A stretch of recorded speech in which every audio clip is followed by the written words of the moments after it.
Hello students, कैसे हैं आप सब। तो मैंने एच टेट की टीजीटी की बुक का रिव्यू आपको दे दिया है, जो कि है एच टेट किसके लिए, आपके इंग्लिश के एग्ज़ाम के लिए। ठीक है, उसी बुक से ही अब मैं आपको बताने जा रही हूँ थोड़ी सी और इन्फॉर्मेशन, जिसमें पहले मैं आपको बताऊंगी स्कीम ऑफ एग्ज़ाम। अगर आप टीजीटी एग्ज़ाम दे रहे हैं एच टेट का, या देने वाले हैं एच टेट इंग्लिश का टीजीटी एग्ज़ाम, आपने बीएड इंग्लिश में किया है या फिर आप इंग्लिश के टीचर बनना चाहते हैं, टीजीटी टीचर्स, तो चलिए पहले हम समझते हैं कि जो आपके क्वेश्चन पेपर आता है उसमें क्या पूछा जाता है, उसकी स्कीम क्या है या उसका शॉर्ट में सिलेबस क्या है।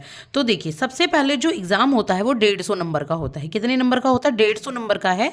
और एक क्वेश्चन को एक ही मार्क मिला हुआ है, कोई नेगेटिव मार्किंग यहाँ नहीं होती।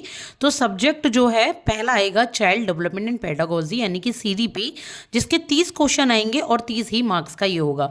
अगर आप इसकी तैयारी अच्छे से करना चाहते हैं तो मेरी चैनल पर प्लेलिस्ट अवेलेबल है, जिसमें मैं आपको हैंड रिटन नोट्स के थ्रू सीडीपी को करा रही हूँ और एमसीक्यूज़ की बहुत सारी क्लास में आपके लिए लेकर आऊँगी, और मैंने पहले से कराई भी हुई हैं, आप देख सकते हैं प्लेलिस्ट में जाकर। इसके बाद बात करेंगे लैंग्वेज की। तो इसमें हिंदी पूछा जाता है 15 का क्वेश्चन का, इंग्लिश भी 15 नंबर से पूछा जाता है।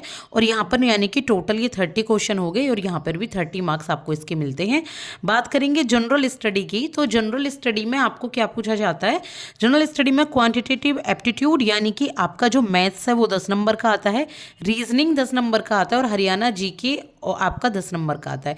हरियाणा जीके के साथ थोड़ी करंट अफेयर्स के भी क्वेश्चन पूछे जाते हैं, तो ये भी 30 नंबर का आता है। इस तरीके से आपके मार्क्स इसमें भी 30 मिल जाते हैं आपको। अब सब्जेक्ट स्पेसिफिक, अगर आप इंग्लिश की तैयारी कर रहे हैं तो ऑब्वियसली अगर उसके 60 क्वेश्चन आपसे पूछे जाते हैं, ठीक है, 60 क्वेश्चन वो आपसे पूछे जाते हैं, मार्क्स भी 60 मिलते हैं। टोटल 150 नंबर का ये एग्ज़ाम होता है। तो आई होप कि आपको समझ आ गया होगा ये।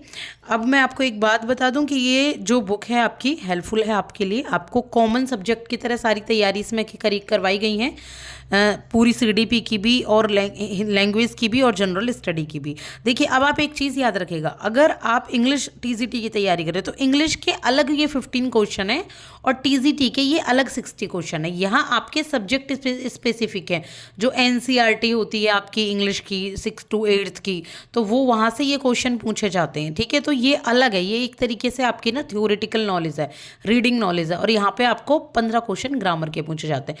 तो मैं ये सारा ही आपको कराने वाली हूँ अपकमिंग आप मेरी क्लासेस में, तो आप देखना मत भूलिएगा। कोई नेगेटिव मार्किंग नहीं, आराम से एग्ज़ाम दीजिए। एग्ज़ाम देकर फिर स्क्रीनिंग एग्ज़ाम होता है, फिर स्क्रीन एग्ज़ाम में बैठिए और अच्छे से एक जॉब ले लीजिए। वैकेंसी मेरे हिसाब से तो बहुत सारी निकलने वाली हैं। आई होप कि निकलें अच्छी वैकेंसी टीचर्स के लिए। तो best of luck for your upcoming exams and best of luck for your future. Thank you so much.